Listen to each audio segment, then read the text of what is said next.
Rather than buy a new one and do it wider, I thought at this stage I would add a piece on.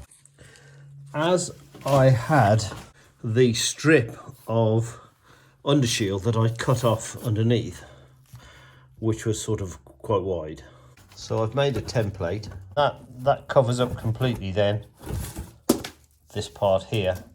I just need to make sure that it doesn't foul the wheels when they turn.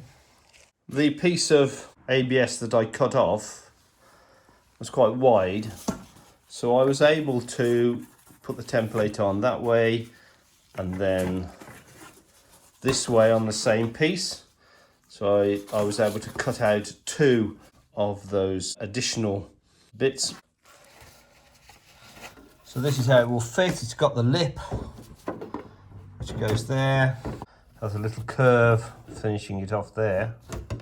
So there's 3/4 of an inch overlap, which I'll use to bolt it together. This is just a quick test fit where I've pushed it in place up to this line.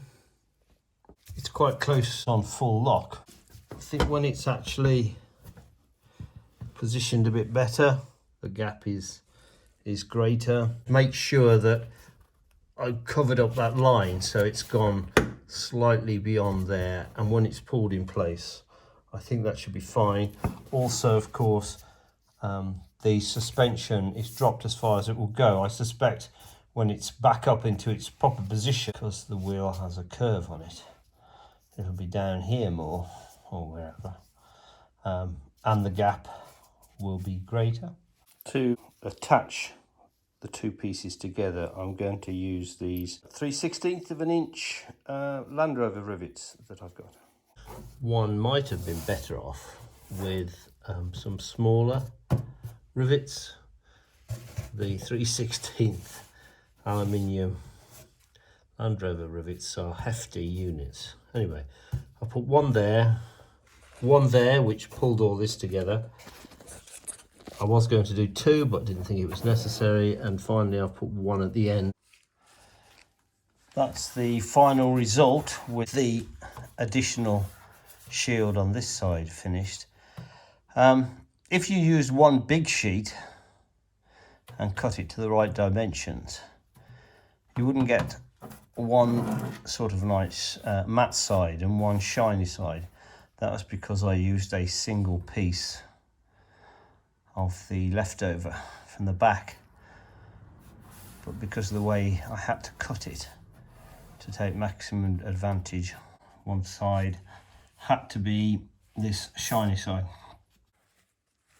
And on full lock, this side, for whatever reason, there's slightly more than the other side, I think. I'll leave the white markings underneath because actually it delineates where the cross member is, so that I can jack the car up without worrying about it being in the wrong place. The last thing I want to do is replace these plastic cable ties with this one single long stainless steel one. This is 0.5 meters.